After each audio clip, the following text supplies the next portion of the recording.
Hey, this is Braxcast time once again. This is the 36th episode of the Braxcast, and we got a bunch of stuff to talk about. But before we do, I'd like to introduce Sheepsidian. He's the community manager over at the Rippaverse, and he's going to be going over this week's news with me. So why don't you introduce yourself to the audience first? Howdy. Name Sheepsidian.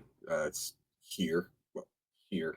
Here we go. Community manager for Rippaverse since pretty much its launch. A little bit before its launch, actually, doing a bunch of work in the back end. Um, Pretty much what I do is I'm kind of the liaison between the customers and the company, where their concerns and interests and whatnot that the community wants, that I'll then relay back to the company, and then vice versa. So I'm kind of that in between guy. Aside from what's being announced on the social medias, such as on the Twitter, Instagram, YouTube, and whatnot. Uh, Overall, it's just my job to be like the overseer in a sense of the community, if that makes sense to anybody out there.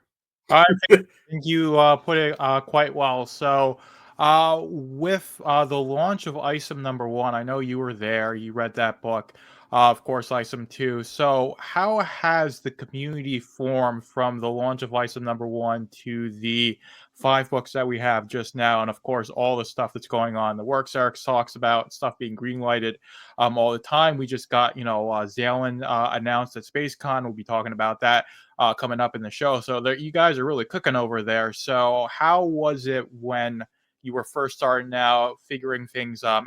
The entire team was to now where you seem like you're a well-oiled machine and you're only refining things as the weeks and months go by. Well, it's funny. When it first launched, I think it caught everybody by surprise. And at that point, a couple of us, we weren't actually full-time employees at, like, just then. Like, you had the artists who were basically contracted to do the work, and then you had people on the back end as well that were there as full-time.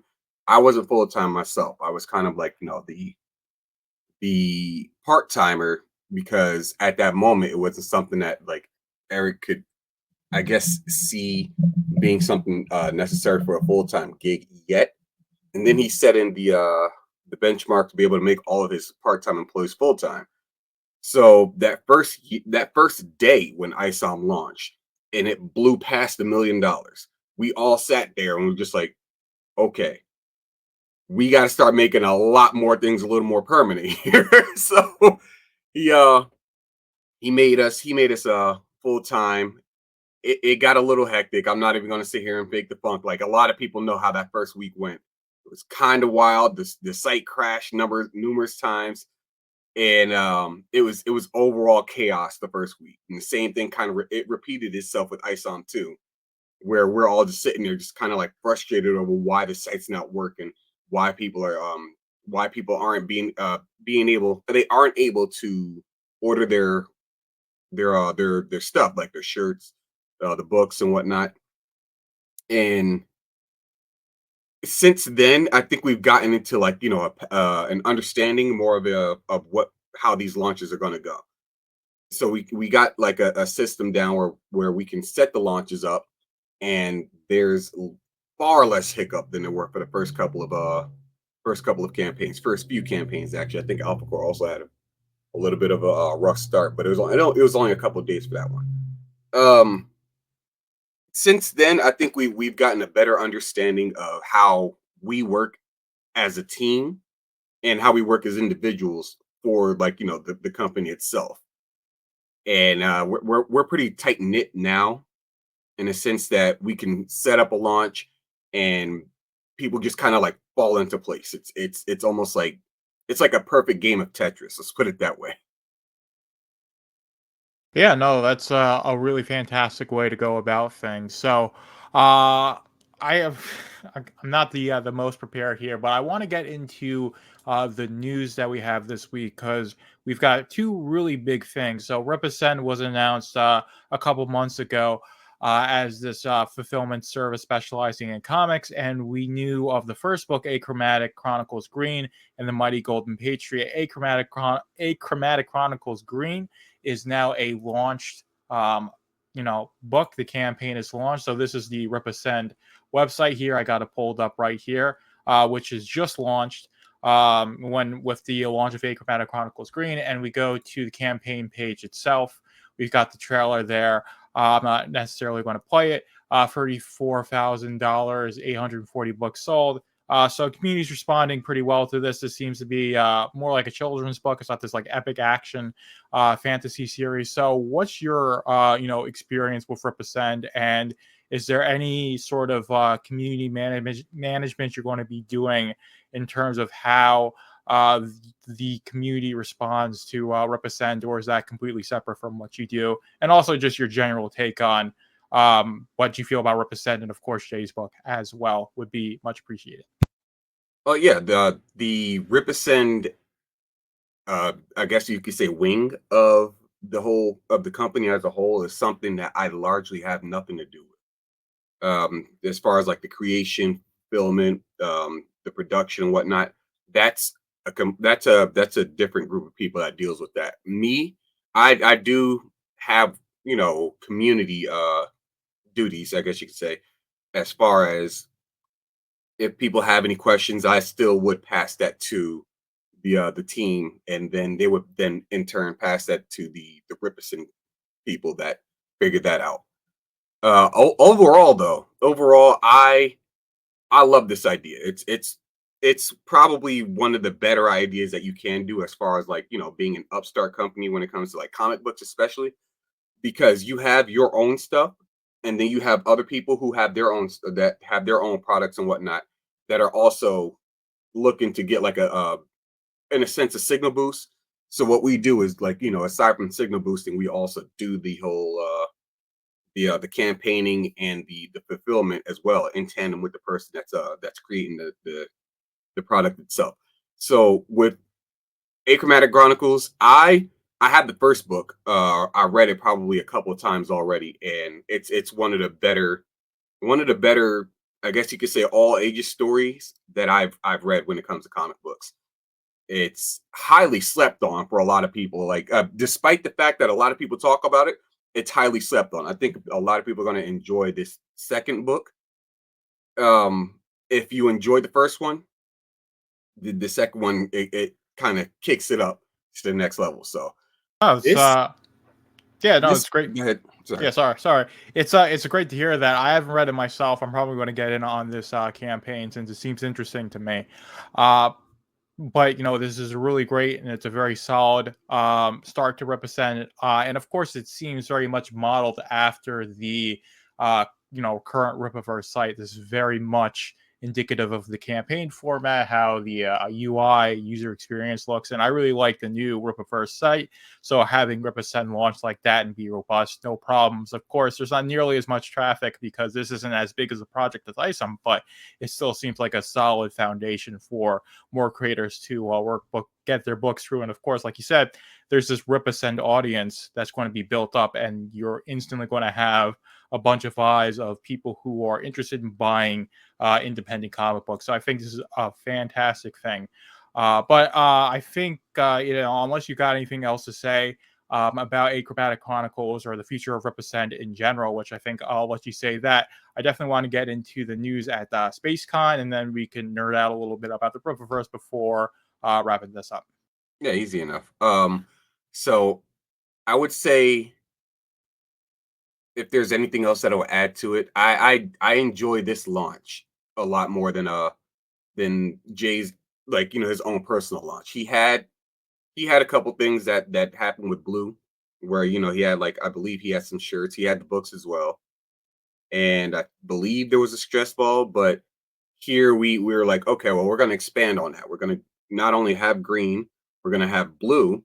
It's kind of like a I guess you could call it a remaster or revised, not a remaster, but like a remaster, basically, kind of like an upgrade. It's something that we always advertise, is that with the Rippaverse edition of Achromatic Chronicles Green, I mean Blue, excuse me, the quality of the book is like higher, so you have better colors when the colors start to roll through in the pages. The the pages, the page material itself, it's got a more, like, I guess you could say, lasting kind of style, kind of like how the Rippaverse books are. It's a lot, like, sleeker, I guess you could say, like a lot more picked up, if you will. Um, so I'm kind of hyped to get my new stuff, I guess you could say. That's pretty much all that I had. I don't know why I'm all over the place right now, but Yeah, that's no, pretty much it's all I it's all had. good. It's all good. I'm all over the place too, but I think we're going to get out of this world because I want to talk about Zalen. So if I can get a good visual here, because this was just announced, so I don't have like a really good picture. Let's see if I can. So yeah, here we go. Sorry about that. So this is Zalen. What kills must die. This is going to be like an epic space Superman-esque story with Chuck Dixon and Joe Bennett on the helm. So they are really killing it. They are an absolute A team. They did Alpha Core #1, which I personally love. One of my favorite books the Rippaverse has put out, and is going to probably keep that way. I'm so hyped Mhm. for Alpha Core #2. And of course, Horseman, which has in his pre-order collection, and that will be fulfilling very soon in the coming weeks. And that's another collaboration between the two of them. It seems that it's a completely new character. This seems like it is as well. So, with Zalen being announced, what are you liberty to say about this? Is this a one shot? Is this a mini series? I don't think this is going to be a full ongoing series. And also, can you give us some information about Zalen that is going to come out? Because I haven't seen anything like that. Yeah, just again, it looks like it's really hyped because this is a really cool character, and I'll show off a little bit more as you're getting into what you can say. If that isn't under NDA. Well, unfortunately, the way that it works is the NDA will definitely keep my lips sealed on that one. The any extra information that may have come out has already been talked about with Chuck Dixon in one of his previous interviews that was released on the Rippaverse YouTube page probably a few months ago now. He does make some subtle hints at Zalen as a character and as a story itself. So as far as this art goes, I'm definitely scooping this. I'm not even much of a cosmic person myself. Like at most when it comes to cosmic, I like Captain Marvel specifically, Walter Lawson. I like what's his name? Silver Surfer, excuse me. I like Silver Surfer, and I like the Infinity Saga, as well as maybe I'm blanking on the guy's name right now, and I did a series on him as well. Nonetheless, but the overall majority of what I do read is like the more grounded stuff. So like Nightwing, some Batman, Spider-Man, some Hawkeye and whatnot. But this right here, I'm picking up specifically because one is Chuck Dixon, and I've been reading a lot of Chuck Dixon over the years. Like he's one of my favorites when it comes to comic creating. And Joe Bennett's art, he never misses, especially when you see his raw pencils. Absolutely phenomenal. Oh Uh, yeah. for example, you look at the art of Joe Bennett. There's like you just see his raw sketches and like line works and stuff like that, and it's just like it's a crying shame that like the mainstream doesn't just have him contracted to everything. With these two for some reason they click. It's great. So they started with a new genre within the Rippaverse as far as like a superhero procedural cop drama, and then they also came in with the, I guess you could say, more grounded, brutal street level non-super, going around beating the brakes off of criminals and whatnot with horsemen, and now they're taking us to the cosmic level. So I love that they're just taking on any challenge that pops up. They're just like, you know what, let's go with that, let's go with this, let's go with this. I'm looking forward to this.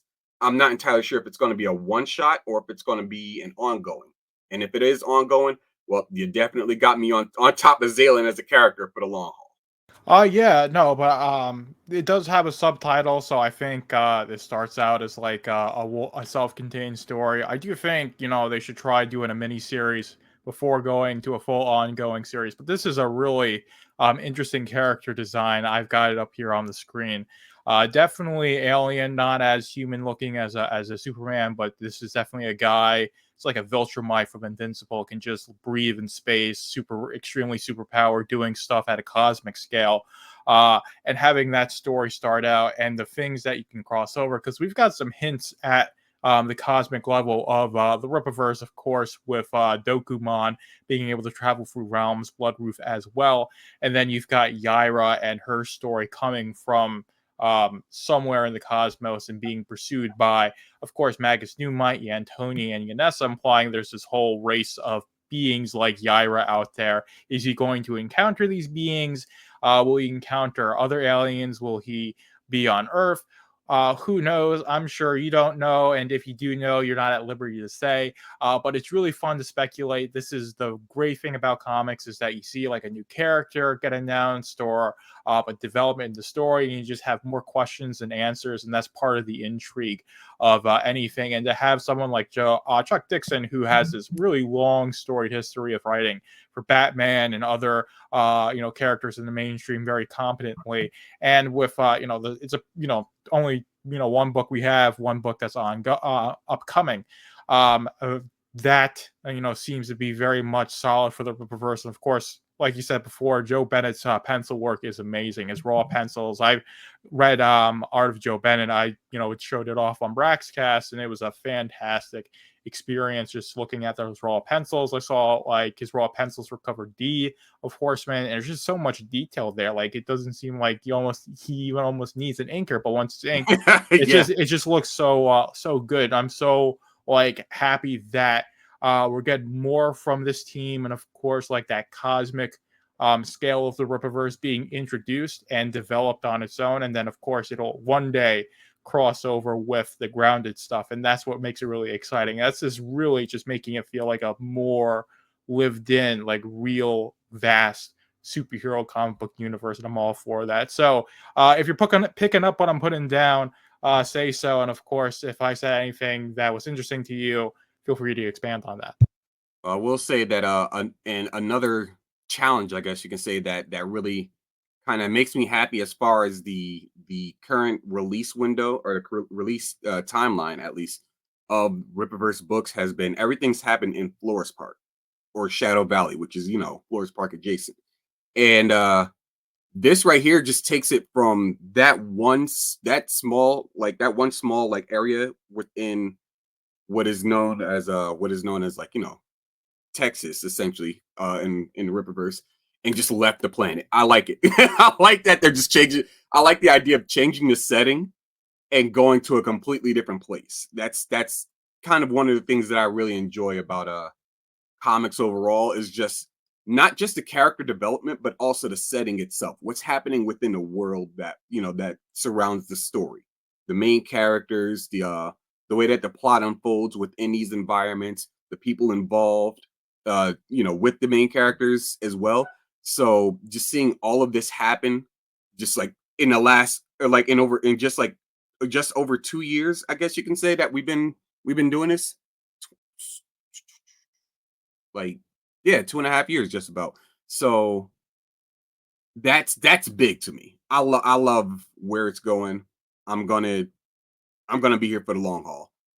That's pretty much all I have left to add to it, really. Oh yeah, fantastic. So I think we'll go and just talk about. I just want to pick your brain on the Rippaverse in general. So first off, I'm going to ask you, I guess a two-part question. One, what's your favorite book? And two, what's your favorite? Who's your favorite character? Oh, well, so far my favorite book is Alpha Core. It's not any bias for Chuck Dixon. It's just that, like, I'm a huge fan of procedural dramas. Like, I love NCIS. Bones is like one of my favorite shows of all time, really, and a couple other shows out there. So Chuck just kind of landed into the spot that I really enjoy. And as far as favorite characters go, I would say Braxwell, and he just just beat out Gooding as favorite character because I love characters who have like a positive disposition about the situations that they're ever in. Nightwing being my favorite character. He has his hardships, his struggles, but for the most part, he's been like essentially the shining beacon for DC. And Gooding seems to be that same kind of character where he's always looking on like a more positive approach for any situation that he happens to land himself in. So when it comes to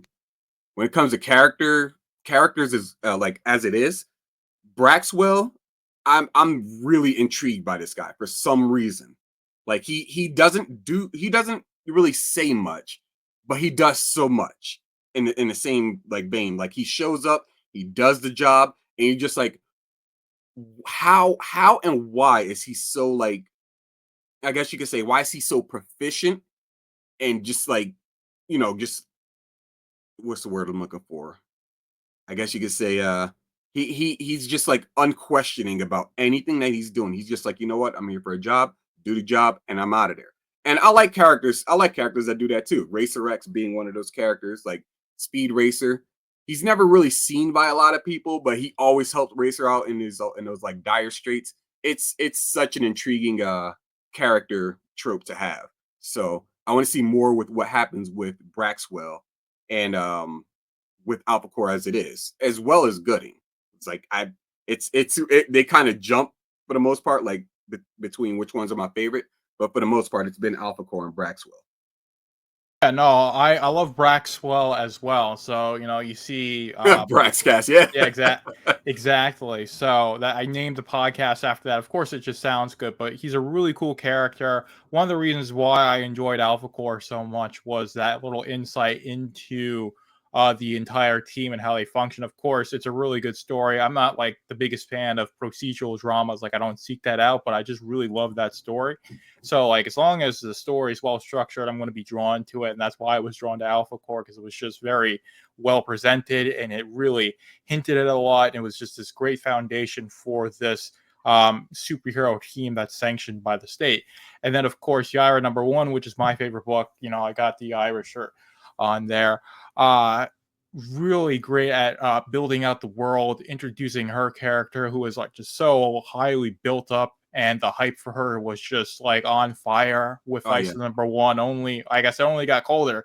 That's what the analogy I should use when we're talking about Yaira. But the end of Yaira #1 is really exciting me for Alpha Core #2, and that's the thing I'm most looking forward to. The reverse is probably that's my most anticipated book is Alpha Core right. #2 of like books that I know are going to be coming out, and then um, yeah, so that's really why I like Alpha Course because I love Braxwell so much, and it's just of course everything that surrounds Braxwell. He's definitely this very stoic, serious character, and he's got this cool character design. Like you said, he just does what he needs to do, and people like a character like that. People like these characters that have this drive about them, and they just pursue it. And of course, good character design and just focusing on having them in these cool, interesting action-packed situations, especially when we're talking about superhero comics, is what people want. I think he's very much represented in that in Braxwell, and Chuck Dixon knows the best aspects of his story, and that's why, part of why Alpha Core was as good as it was is because he knew what made all of these characters appealing to the audience, and then he just made sure those were part of how the story played out. And it wasn't always in your face about how Solari acts or Ingrid or Braxel acts, but just how the plot progressed and how everything fit together in the end. Shows that Dixon had its understanding of what made the Alpha Core trio a great trio, one that was intriguing enough for the fans to even want to, put $1 million behind the Alpha Core campaign.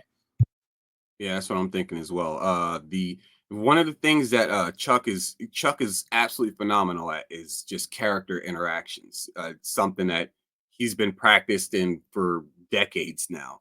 You can pick up in a lot of his books that he's written with like within the DC universe. He's done a couple from Marvel. He's also done an adaptation for The Hobbit as well, and that's really good too. He knows how to make characters feel human, like kind of like personable. So it's definitely it like Chuck's stuff is definitely not to be slept on. That's for sure. So for those that haven't picked up Alpha Core and you're kind of like on the fence still about it, you're trying to figure out what else it's about. Just just check it out. I can practically guarantee you're in for like a great treat. And then you also have Horseman, which is really interesting, primarily because you don't know much about Hector just yet. Hector Lee Caballero, being his name. You don't know too much about him, but based off of the information you get on the website, you do know that he has like, a history with the military. He's getting a Flores Park and he's about to get into some trouble. So you can be interested in how he as a character is gonna interact with other people who are gonna be showing up, like who are his allies, who are his enemies. How does his approach work? Does he take more of like a direct approach where he just decimates people to get information, or does he do it in a more nuanced way? Like what is his character essentially? And that's definitely something that's really exciting to get behind, as well as Zalen, which is a character for those that don't know was announced today at SpaceCon, where the rest of the team is right now. They're talking about that, and now it's just like, okay, not only are we no longer in a familiar area, we're over somewhere completely different with a different character in a different setting with different rules. Let's see how this goes because the Dixon and Bennett combo just doesn't miss. That's where I am. Yeah, no, I agree wholeheartedly. So, that's why I'm as excited for Zalen as I am. I knew there was an unannounced project. I remember that, but having this be, cosmic, like you said, just a completely different approach for the Rippaverse is going to be absolutely fantastic. And of course, Horseman being that brutal vigilante character that just has no rules in terms of how he takes out people he deems need justice is a really interesting character. Of course, the fact that he's in Flores Park and he's basically just murdering people outside of the law, even though they are people that deserve it.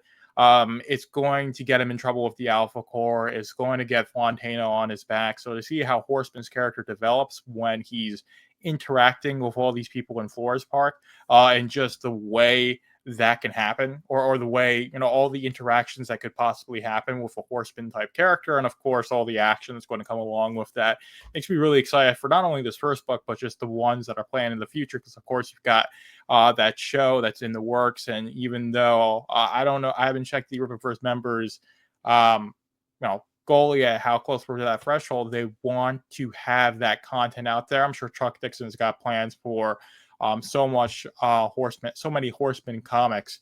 And I'm just excited to see how that story develops and how he grows into being a character. Same. Yeah, pretty much all of that. We get the animation and we get the animation in play. We're bringing on Dean Cain. For those that don't know, Dean Cain played Superman in the New Adventures of Lois and Clark, and he was also featured in a couple of other works throughout the years as well. He is the '90s live action Superman for a lot of people out there. He followed right after Christopher Reeves, and I think he knocked it out of the park. He's one of my favorites, if not my favorite Superman of all time. So having him on a project like the Horseman animation, it's absolutely stellar. I love being here. I think this is the Rippaverse. The Rippaverse was one of the better things that happened out of these last few crazy years that we've had when it comes to entertainment. Especially, you have a lot of entertainment out there that's not exactly holding my interest. You have a lot coming out of like Disney that I'm just like, I don't want anything to do with this. You have stuff coming out of Warner Brothers. I don't want anything to do with this. Same thing with Sony and a lot of other productions.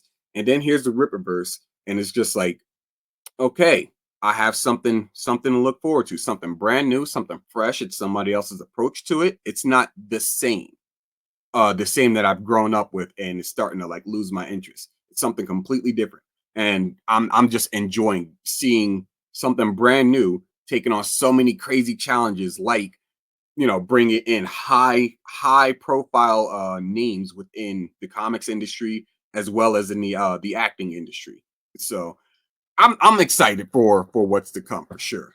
Oh yeah, yeah, totally. And I think that's the best way to close off of this. So we'll talk about what you're most excited about that's upcoming, that's been announced. I'm not gonna, make you leak anything that you're most likely privy to have, being a part of the Rippaverse.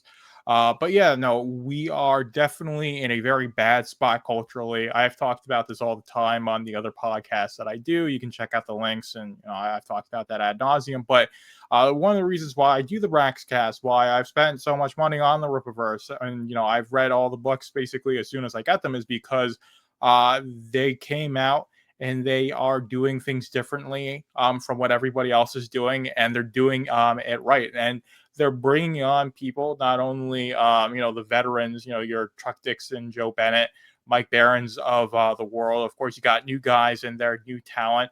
You've got Michael Montagne working on Bloodruth. That's another upcoming project, and it looks really cool. And it's done by the guy who won the ISOM 2 fan art contest, written by the Saskas, of course, who Right. are writing Yaira, who are the Lord Masters. So there's so much passion, enthusiasm, and excitement, and that really hypes me up for what's coming next. And like I said, Alpha Core number 2 is what I'm most excited for, and I think Bloodroof and ISOM number 3 are probably my next most anticipated books. Of course, I'm excited for Zalen. I just don't know a lot about that. That's 2025. So immediately, I'd say it's Alpha Core 2, ISOM number 3, and then probably Bloodroof and Yaira number 2 are at the same for the books that are most exciting upcoming. And then, of course, like I'm really excited for more stuff from Rippaverse Studios, and of course, like even like a simple like Rippaverse video game would be a really cool thing to see.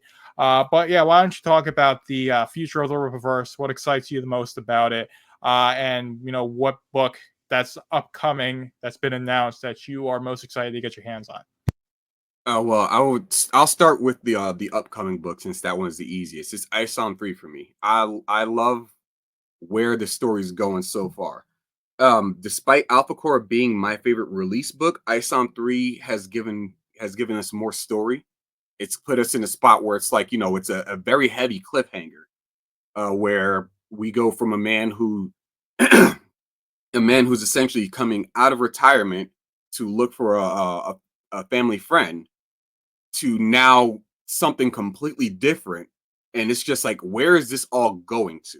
And that's what Eric is kind of like driving with the conclusion of the ill-advised arc, as far as where this friend is, what other trouble is going to happen in between all of this stuff.